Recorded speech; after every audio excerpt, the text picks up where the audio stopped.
My name is Bill Rich. I'm Medical Director of Health Policy for the Academy, and I'm also Chair of the IRIS Executive Committee.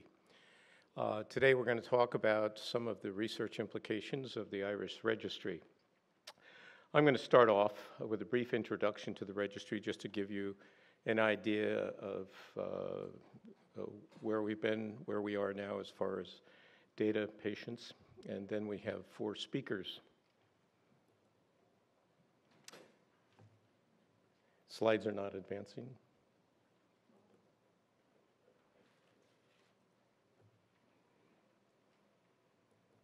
Thank you. I have no financial conflicts. I'm going to just give you an updated status, and then Dr. Willis is going to talk about patients with DME. George Williams, new insights into retina. Some of this was presented at Retinal Subday yesterday. Josh Stein, well known to most of you, data from the New Glaucoma Center, and Matt McCumber, who also used some data for some research.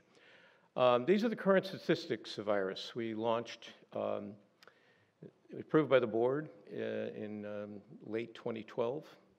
2013, we developed measures, signed a contract with the vendor. We launched in April of 2014, and I'm kind of a numbers geek, and my predictions were by January 2018, we would have 2,200 docs and 8 million patients. Well, I obviously wasn't very skilled. We now have 16,000 docs, 5,000 practices, 13,000 of whom are integrated through their electronic health records into IRIS. The number of patient visits is 166 million and 41.2 million patients. And I think my estimate of 48 million patients by 2018 is going to hold up. And what that means is we're the world's largest registry and a much better data source than even the Medicare registry. You can get an idea here of the growth that's occurred in IRIS. And this is actually more heartening because we have about 70% of practicing ophthalmologists in the United States. The ones that aren't in IRIS are Department of Defense, the VA, and those who are indentured to Epic and academic medical centers. The value is quality measurement, benchmarking, and improvement. This actually stems from our culture of better science and patient outcomes and quality. Started in 1985 under the leadership of Flora Lum. We were one of 2 societies that first developed evidence-based guidelines. Tried to form a registry in 97. It was paper-based. Interfered with physician workflow, and we folded until we had the technology available, which was EHR, and drawing data out of the registry, out of EHR to the cloud, and then down to the docs. It has actually benefits to our members. It streamlines MIPS reporting. We have 32,000 physician reporting years without a penalty. So the people who work in IRIS, there are some financial benefits besides the improvement that happens when you look at your dashboard and enables you to compare your results with a huge database. It helps you get through maintenance of certification, Part 4, which everyone loves, and it uses aggregate de-identified data for data analytics and scientific inquiries, and that's the focus of this symposium today. We're just putting our toes in the water. We've published a couple of studies that you can see here. And Dr. Willis and others, and we started with kind of rare entities to see if we could actually look at them carefully, and now we're moving on to bigger topics and bigger clinical issues that Dr. Willis is going to just go to today. We're going to hold the questions and answers till the end, and then feel free. We hope to have enough time. So, Jeff? He's morphed into Matt McCumber. You first? See which slides, whichever you like. I think it's you. Dr. McCumber first? Okay. Thank you, Bill. Take my slides. Good afternoon. I'm going to be discussing the study we did of the impact of antivascular endothelial growth factor drugs on intraocular pressure. So my disclosures. So you've heard from Dr. Rich about the IRIS database. It is now the largest ophthalmic and even largest medical registry, covering 12% of the US population. Just giving an example, 2.4 million anti-VEGF injections were included in 2016 alone. And anti-VEGF intravitreous injections have been linked to sustained clinically significant intraocular pressure rise. So here are just a few examples. For ranibizumab, Lucentis, up to 24% at about 2 years. Also for ranibizumab in the DRCR protocol I, 9.5% at 3 years.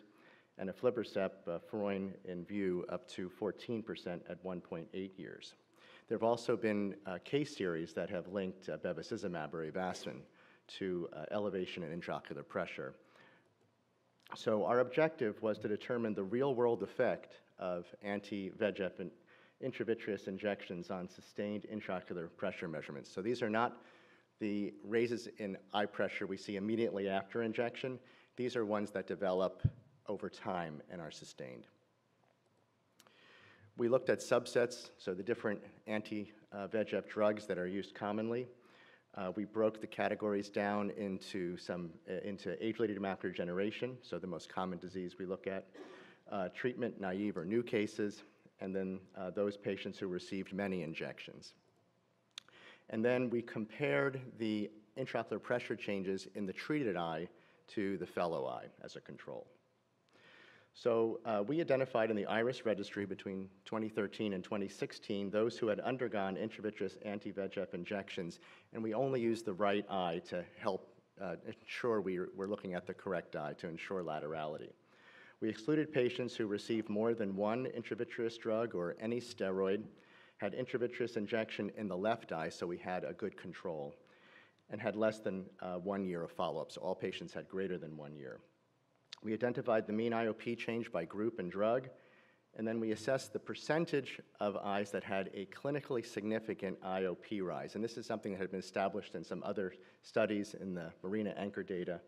And it was defined there, and we kept the same definition, an increase of greater than or equal to 6 millimeters of mercury, leading to an IOP greater than 21. And what I'm presenting here today is a reanalysis that we had done of data. We had presented some data earlier, but this was a reanalysis to improve laterality and use the opposite eye as a control. So for baseline characteristics, there were about 14,000 females and 9,000 males in the study. The average age was 77 years. By drug, most eyes got bevacizumab or Avastin, about 13,000, and about half split among the rest between aflibercept, Eylea, and it's not printed here, but ranibizumab or Lucentis. And then by diagnosis, again, some of the labels didn't come up for some reason, but the most common diagnosis was AMD. About 75% of patients had AMD, and the remainder was split mainly between diabetic macular edema and retinal vein occlusion. So we looked at length of follow-up. It averaged about 1.8 years for all three medications. The mean number of injections was over that period was about 9 for aflibercept and ranibizumab, and about 7 for bevacizumab. So here's what we looked at first. What is the change in intraocular pressure in these patients over time? And the solid bars are the treated eye, so the right eye, and then these hatch bars is the untreated control eye. So on the left are for all drugs, broken into either all patients, those with AMD, or the new ones. And we see that there was a statistically significant decrease in intraocular pressure, actually, of about 1 millimeter of mercury. So relatively small, likely not clinically significant, but a little surprising because we were all worried about pressure rises. If we broke down the patients by drug individually, we see that there was a drop for aflibercept as well as for bevacizumab, but not for ranibizumab.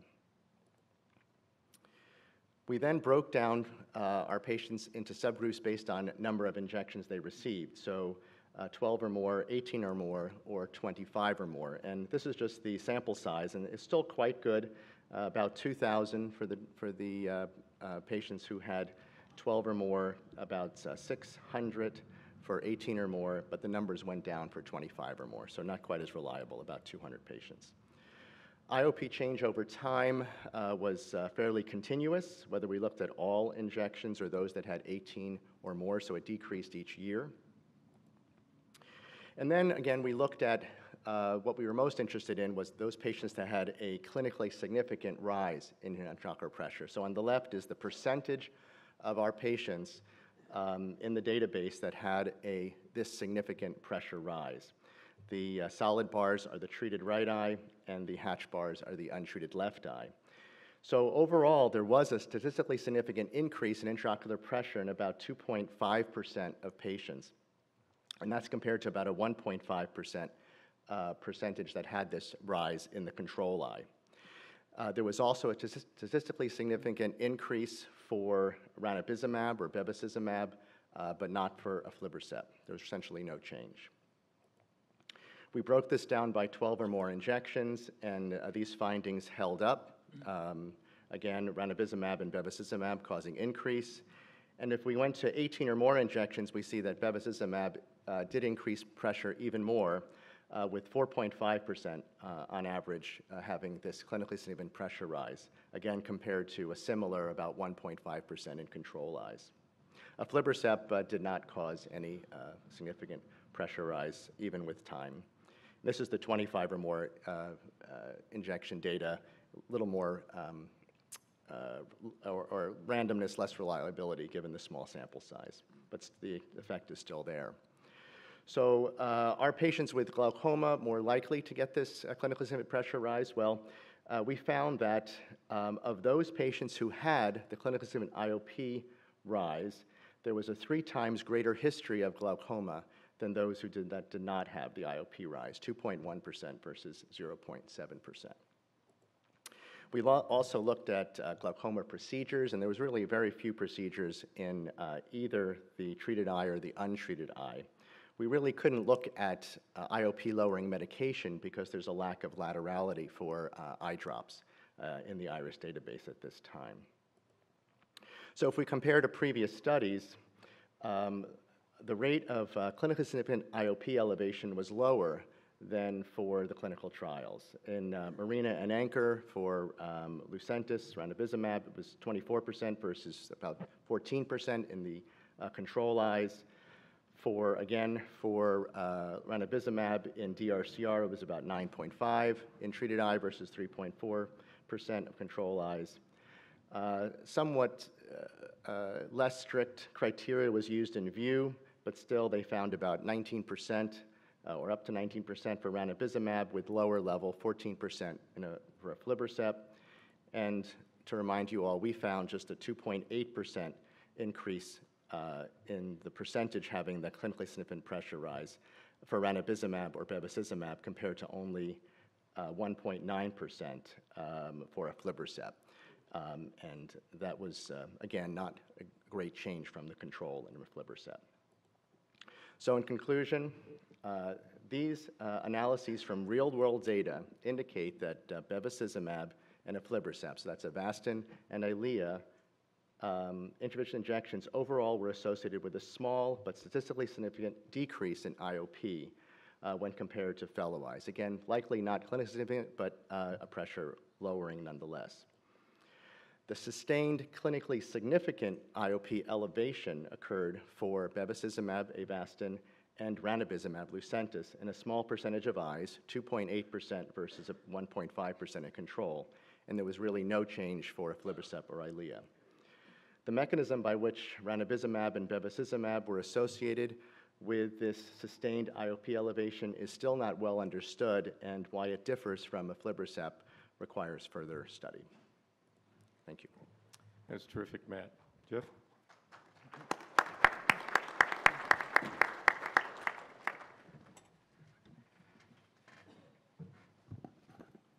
Thank you, Dr. Rich. So, my presentation today will focus on treatment patterns for DME in the US using the IRIS Registry. First, I want to acknowledge my co-authors here. This was a very big collaborative effort across individuals from the Academy, Genentech, and UC Davis. In particular, I want to thank Dr. Cantrell and Dr. Lum for their guidance here. Here are my disclosures. So now, the IRIS Registry, it's a promising data set for ophthalmic research. Our prior studies have shown the utility of IRIS in describing the burden of myopic CMV. In particular, we show that the IRIS Registry can be used to define the national prevalence of myopic CMV, treatment patterns for myopic CMV, the associated visual outcomes, and the injection burden that patients experience when being treated for myopic CMV. And these results were really exciting. It provided a glimpse into the power of the IRIS Registry. And building on this success, we started a study looking at evaluating treatment patterns for DME in a real-world setting using the IRIS Registry. In particular, we were interested in seeing what types of treatments patients were receiving and the factors associated with the various treatments. Our study was a retrospective cohort study using the IRIS Registry. Our study population focused on adults aged 18 and above with treatment-naive, newly diagnosed DME. Analysis was done at both the patient level and the eye level. If a patient had bilateral DME, we focused on the worst-seeing eye as the study eye. Data was analyzed between 2013 and 2017. The main outcome variables of interest included type of initial treatment and anti-VEGF injection burden. And for analysis, we used multinomial logistic regression analyses. In terms of the results, in defining our study population, we initially identified 197 DME patients based on ICD-9 and ICD-10 coding. And after applying some inclusion and very specific exclusion criteria, we were able to narrow down our study population to 13,410 adults with newly diagnosed treatment-naive diabetic macular edema. So this was a very large cohort. In looking at baseline characteristics here, our study population had a mean age of 65, 47% were male, 63% were white, 15% black, 2% Asian. And when we looked at visual function characteristics, at baseline, about 50% had bilateral DME. And among those with bilateral DME, the mean visual acuity of the study eye was around 20/60. Among individuals with unilateral DME, the mean visual acuity at baseline was around 20/40. So what about the provider characteristics? Patients were primarily seen by retina specialists, about 57% of the provider population. And these providers represented all 4 regions of the US, with a particular focus on the southern region. And these providers were mainly practicing in the urban location. So this is a figure here that looks at the geographic distribution of our DME providers. It's a very powerful figure, and I want everyone to look at it because it really shows the power of the IRIS Registry. It really shows how wide the IRIS Registry is implemented across the United States. And this is still growing. So as data gets inputted more into the IRIS Registry, we're going to see this figure get more populated. So now looking at the treatment data, this is a figure on the types of treatment patients received. The x-axis here represents the type of treatment, the y-axis the prevalence. So during the first 28 days, we found that the majority of patients, 75% of DME patients, were observed and did not receive any treatment. And when treatment was given, anti-VEGF was the treatment of preference, where bevacizumab was the most commonly administered medication, followed by aflibercept and ranibizumab. After 28 days, we found that those that were not treated during the first 28 days, the majority of them continued to be observed. And those that were treated, about 10% received delayed anti-VEGF, and 7% received delayed focal laser therapy. This is a figure looking at the injection burden among patients that were started on anti-VEGF therapy during the first 28 days. And when we analyzed this data, we found that the mean number of injections during the 1-year follow-up was around 4.2 injections, and about 50% of patients received 3 or fewer anti-VEGF injections during the 1 year of follow-up. So what are the factors that are associated with these various treatment modalities? We conducted a multinomial logistic regression analysis. And in this multinomial regression analysis, we found that the odds of anti-VEGF therapy was significantly higher among individuals that had worse vision, individuals that had bilateral DME. The odds of anti-VEGF therapy was significantly reduced among individuals that were seen by a non-retina specialist. When we looked at focal laser therapy, we found that the odds of laser was significantly higher among individuals that were seen in a non-urban area, and also among individuals that had worse vision. So our study was limited in the fact that our follow-up period only encompassed 1 year, limiting insight into the longer-term management of DME. In addition, DME was diagnosed based on ICD-9 and ICD-10 coding. And so as a result, we don't know how the anatomical characteristics of the DME. We don't know if it was subfoveal, extrafoveal, so that's one of the limitations here. And individuals that were observed may have seen providers outside of the IRIS registry, leading to an underestimation of our treatment results. And in addition, we had incomplete data capture, meaning that we didn't have any data on hemoglobin A1C, duration of diabetes, and we did not have any imaging data during our analyses. In conclusion, I really want to stress that the IRIS registry is a very powerful database for ophthalmic research. We were able to show that the IRIS registry can identify a very large cohort of treatment-naive, newly diagnosed DME patients. And when we analyzed this cohort, we found that DME may be undertreated in the real-world setting. And when treatment is given, many patients receive anti-VEGF therapy. However, even those that are receiving anti-VEGF therapy are likely receiving a suboptimal number of injections. Future research should really focus on barriers to this undertreatment and interventions that could potentially resolve these barriers. And finally, I'm really excited to see where the IRIS registry will go from now. It's growing, it's very dynamic, there's a lot of power to this. And I think it can really improve patient care and our understanding of ophthalmic diseases. And I'm really excited to see the IRIS registry growing. Thanks.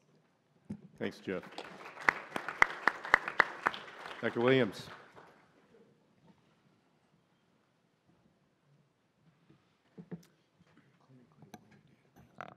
Thanks, Bill. So we're going to continue our theme, and I'm going to discuss with you some new information on some ongoing and completed retina studies.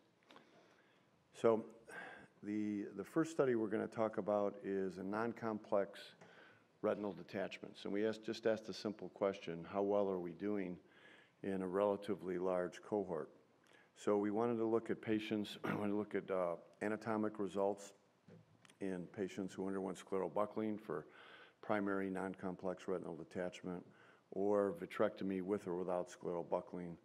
And we had 1 year of follow-up in these patients, and these were individuals that only had unilateral disease. We had some exclusion criteria if we were uncertain about the CPT code, or if they had had previous retinal detachment surgery prior to enrollment. Let's see, what am I doing wrong here? White button. White button, one that says forward? Yeah. Thanks. You're good, George. Okay. So, let's see, can I go back one? Because we had a, can we go back one slide? Shouldn't be that hard. Okay, never mind.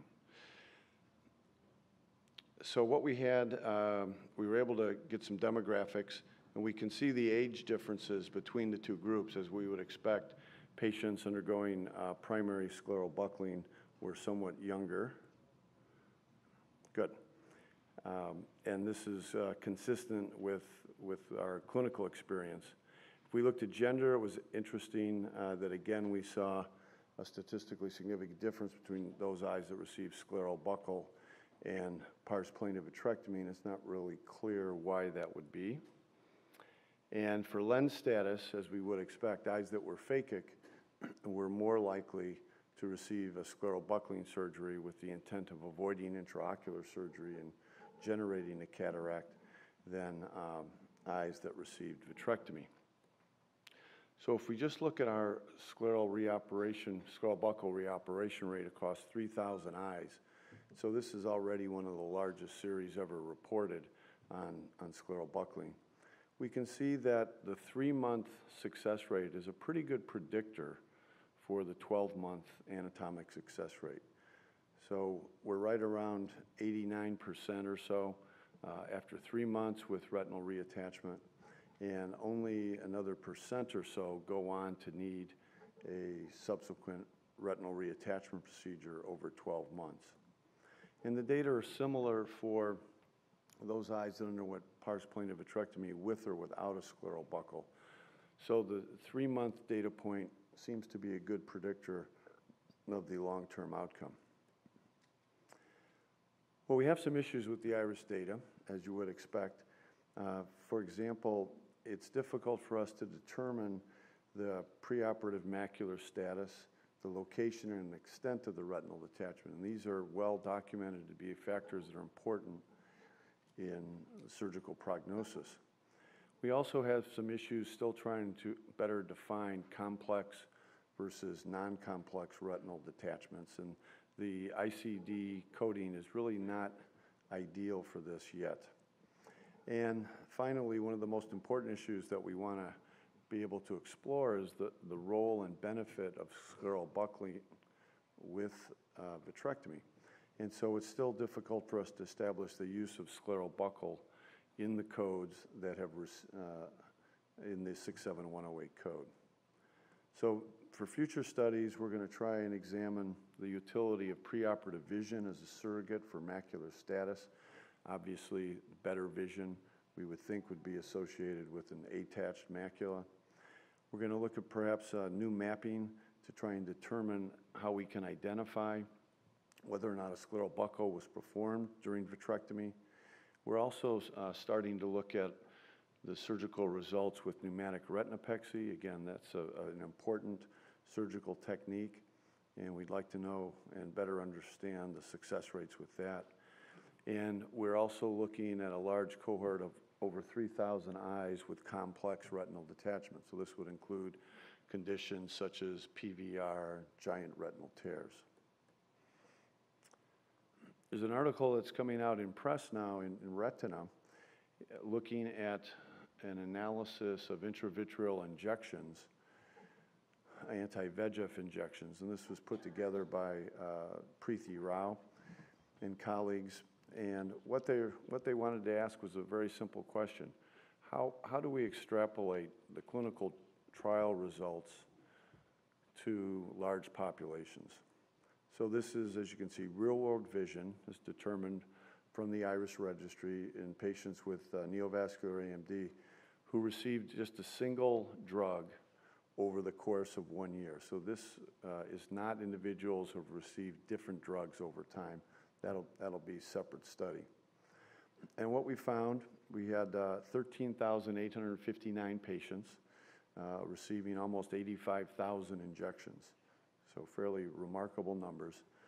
And the first thing we do is we get a pretty good feeling for how the different drugs are used. And we can see that bevacizumab is about 49%, ranibizumab, and then aflibercept making up the remainder. We can look at the baseline acuities. These are the Snellen acuities from the charts converted to logMAR, and you can see logMAR 0.6 is right around 2060, 2080 in that ballpark. So that's very consistent with the clinical trials that led to approval for these drugs. And then we can look at their final logMAR data and track those results over time. And you can see that there's not much difference. There is some improvement. As the logMAR number goes down, of course, visual acuity improves. And we can look at that by mean change over time by drug and see that although there is improvement, There doesn't appear to be any difference between the three drugs, and we can then look at each drug individually. So what we see is a consistent improvement in visual acuity in patients with neovascular age-related macular degeneration. Now, for those of you with hair or not gray hair, you might not realize how important this is. So I spent the first 25 years of my career watching people go blind from this disease, and we had nothing to offer them. So this is, I think, among the most dramatic therapeutic events that's happened in ophthalmology, certainly in my career. The fact that we can arrest visual loss and age-related macular degeneration with any of these drugs and actually improve vision in a substantial plurality of patients. So the conclusion from this study is that all three anti-VEGF agents can achieve visual acuity improvement after 1 year of monotherapy, and there was no overall difference between the three drugs. In subgroup analysis, we found that bevacizumab monotherapy had perhaps a somewhat greater odds ratio of achieving a 3-line improvement compared to aflibercept, but not ranibizumab. Again, we're going to look at that in some more detail. And we can see that baseline acuity and greater number of injections were also associated with 3-line improvement. So this gives you a feeling for the power of this data. We can go in and analyze the clinical responses. So in future studies, we're going to look at the results when different drugs are combined, when drugs are switched. We're going to be able to look at different treatment regimens, dosing regimens, PRN versus treat and extend versus monthly.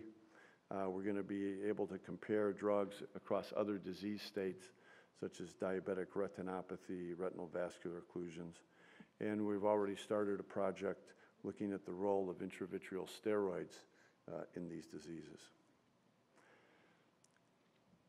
So I'd like to close just by briefly giving you a feeling for how, as an individual physician, an individual retina doc, you can use this data to your advantage to track your own clinical response. So the IRIS Registry dashboard provides views of performance by physician, by location, and by practice, and it's going to allow us to benchmark ourselves.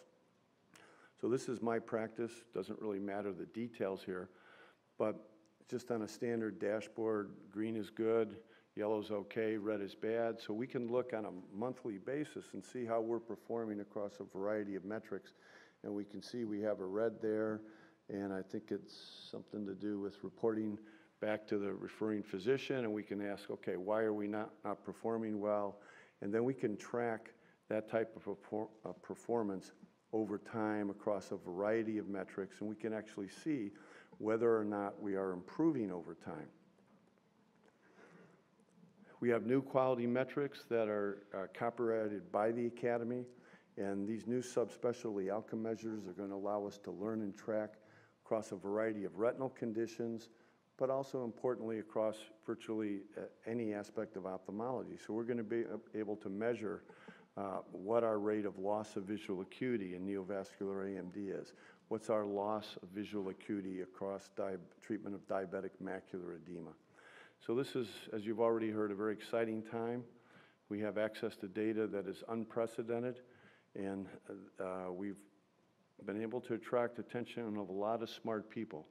You probably have already heard that the Academy announced at the Ophthalmic Innovation Summit today, on Thursday, a partnership with DigiCite, and we're very excited about the potential synergies that we can use with industry partners as we explore this data. Thank you. Thank you very much, George. Josh?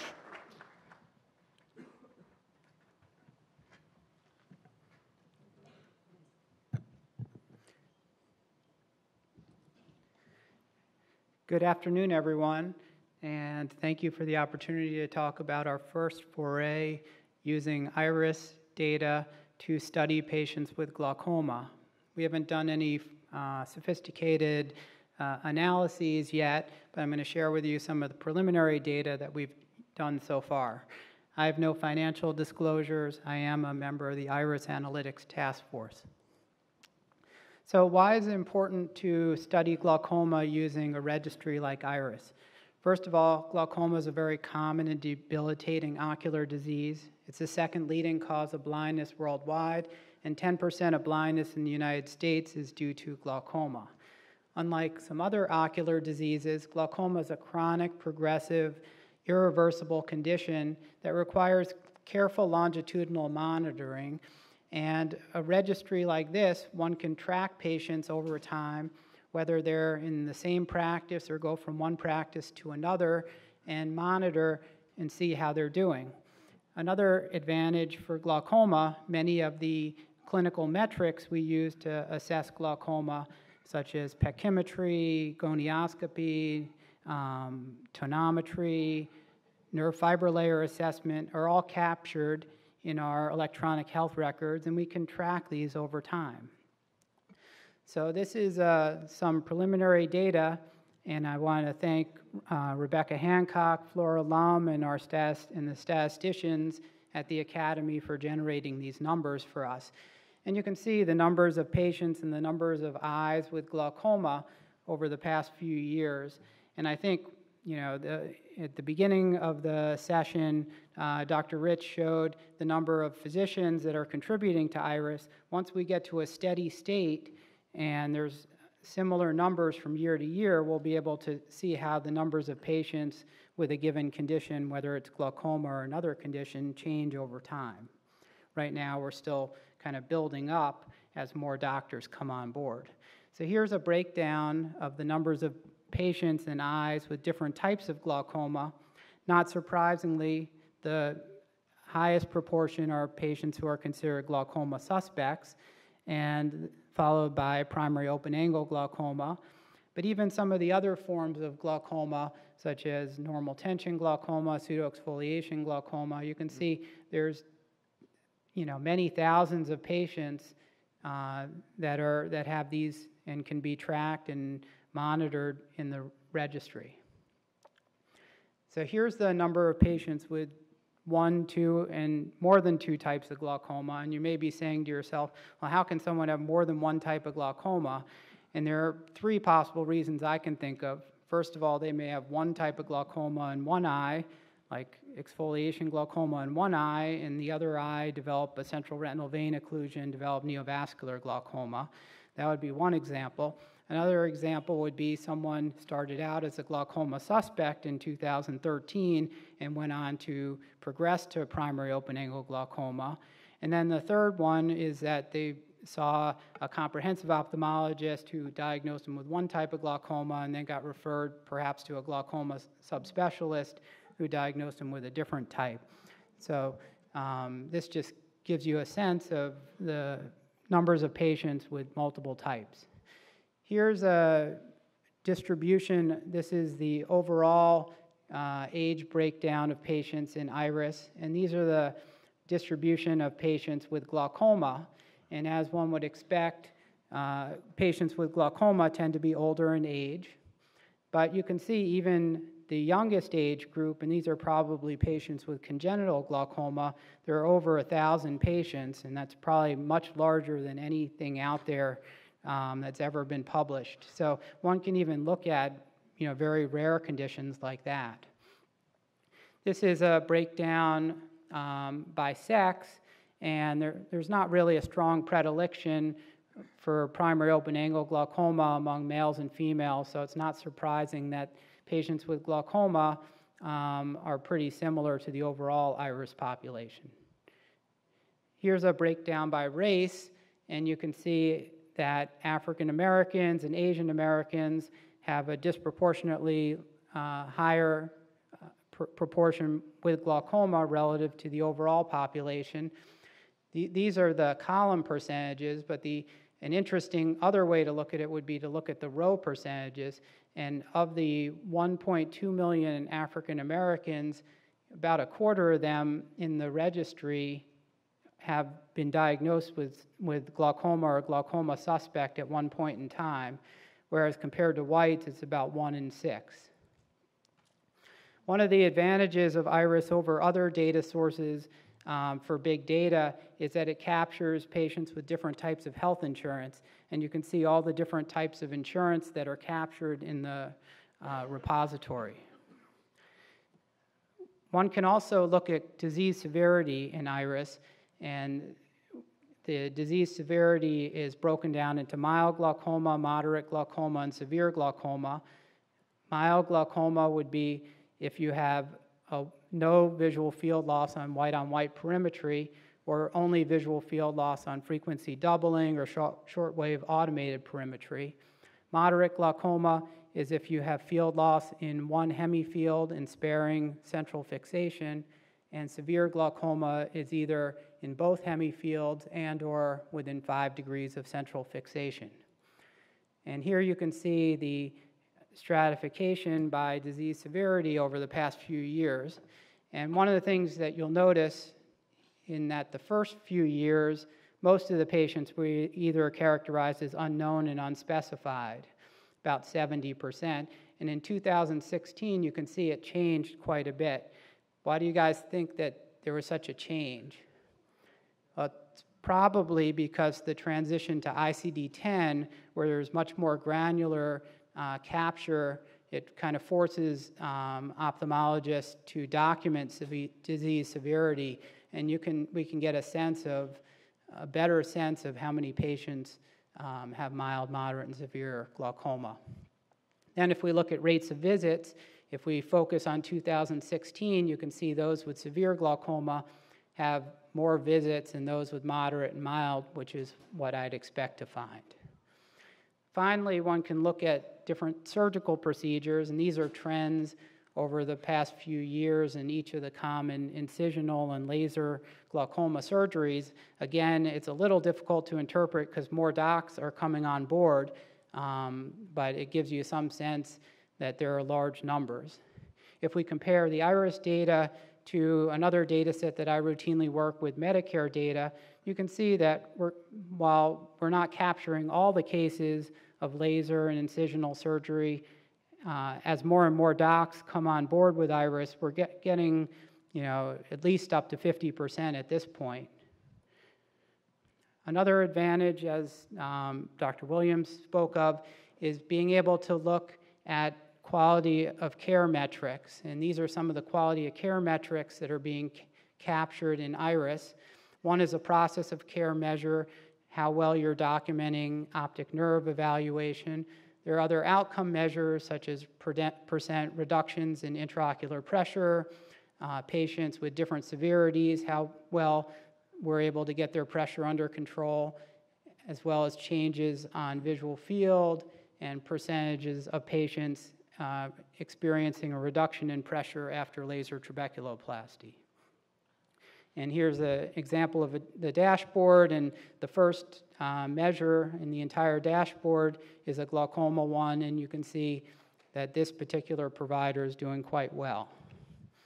Some of the strengths of the IRIS registry: very large sample sizes. I think you could appreciate in all the different diseases that we've been speaking about in this symposium that there are many ophthalmologists, and it's growing every month.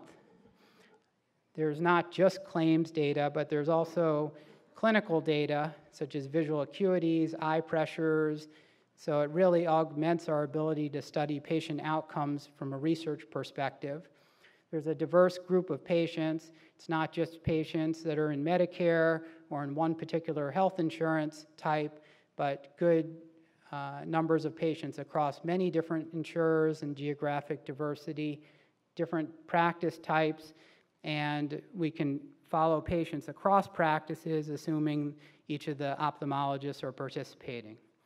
Some of the limitations of IRIS data: we're not capturing much eye care by optometrists. There are few academic and VA sites contributing data, but I understand that there are some that are now on board. And we're still working on trying to get visual field and OCT data into IRIS. And then we need to do validation studies to make sure that the data that is being captured is an adequate reflection of what's in the medical record. So in conclusion, the Academy's IRIS registry offers clinicians opportunities to track their performance on key quality metrics. It also offers researchers opportunities to study quality of care and patient outcomes. In the years to come, as the registry grows, and as researchers gain a better appreciation for the data that's being captured, I think it's going to be a treasure trove to study important topics such as epidemiology of ocular diseases, disparities in eye diseases, geographic variation in care, as well as quality of care and outcomes. Thank you. Thanks, Josh. At this time, we'll entertain some questions, and if you can stand, and we'll try to see you through the bright lights. I'll make a couple comments on some of the issues raised by our presenters. We can track people as they move through IRIS providers, from the optometrists who are in this, to ophthalmologists, to glaucoma specialists, for instance. We can do that. When they're outside the system, we can't. So we're able to make sure we do not double count people as we go along. The other thing is that the importance of ICD-9 and ICD-10, you saw the specificity increase. And that's due to the efforts of Dr. Williams and the Health Policy Committee, who have made really tremendous changes to the ICD-10, which is not really designed and meant to be part of a billing structure, but for epidemiologic persons. When we started, there was no laterality, huge issues. And so we're able to build in risk adjustment as we go along. We can build them into the stratification of glaucoma and other diseases, as you saw with glaucoma. That came out of the Health Policy Committee also. So I'd like to entertain any questions. Please stand up, identify yourselves, and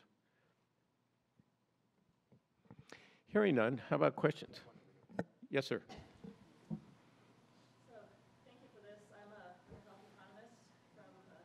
Yes. Seattle, and so I have a special affinity for big databases. Why don't you identify yourself? And I couldn't see you through the lights to identify the gender, so I apologize.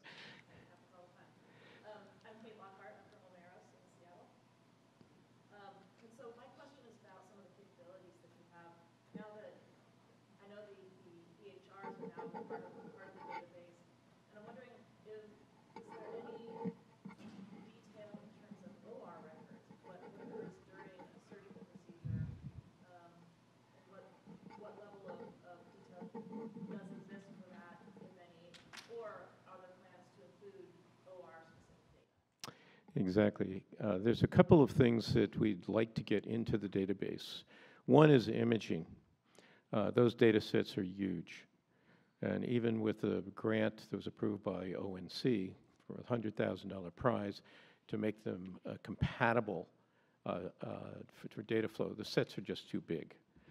So that's one issue. The second issue, and we've actually addressed this right from the beginning, but we still haven't implemented, is how do you follow what happens in a center? Most of our procedures are done in an ASC without EHRs. So do you build a template that you build into your EHR in the office? These are things we are aware of and we're addressing. But frankly, the growth has been so astronomical. We understand these issues. Again, imaging is a big one. We've actually been able to identify generic versus, government hasn't, but we can.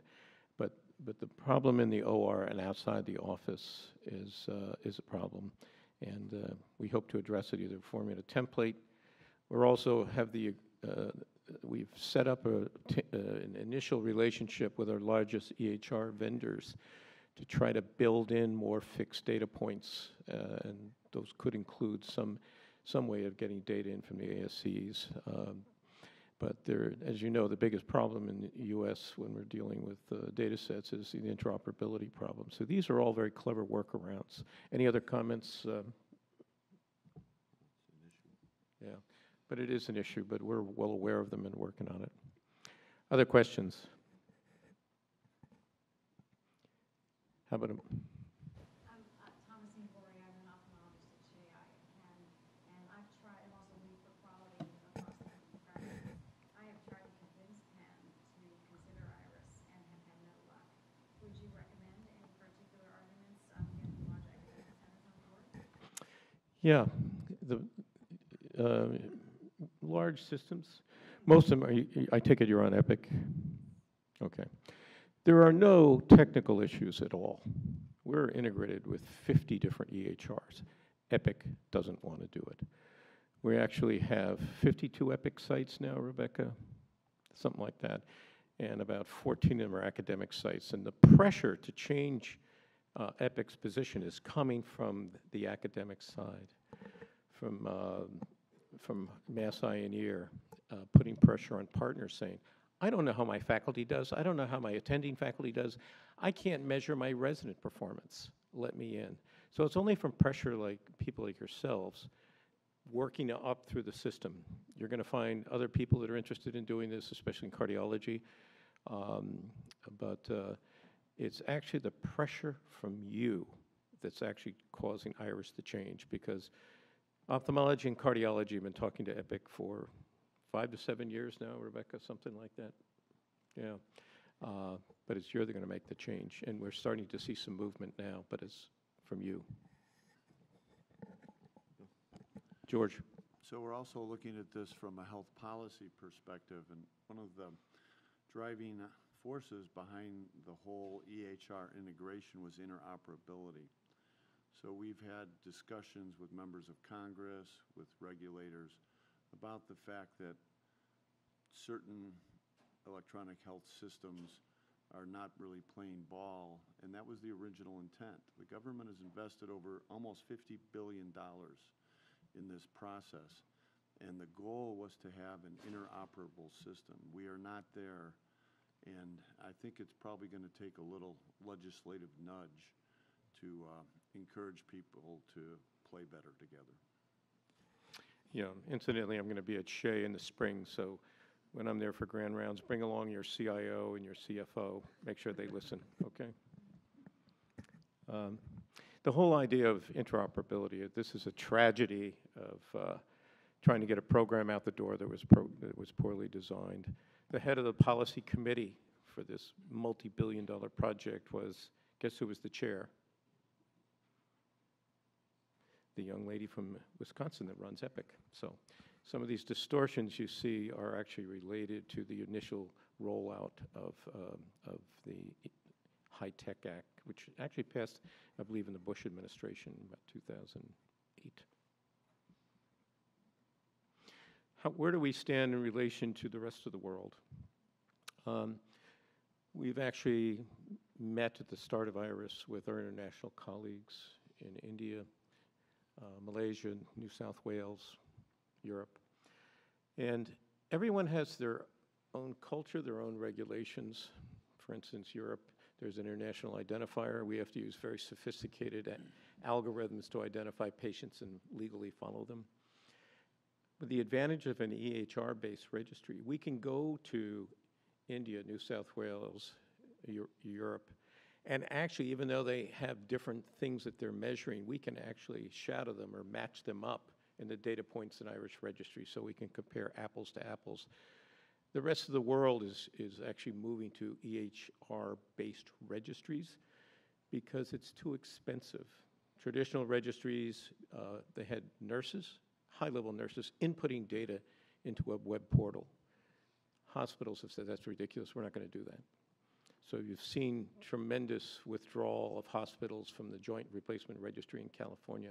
So the future, and what we all have to keep working, is getting more specificity, more standard data points in the EHR, better interoperability, but I don't think we're going to see the interoperability handled. So it's going to be these clever workarounds using computer science matched up with clinician knowledge that's really going to make things happen.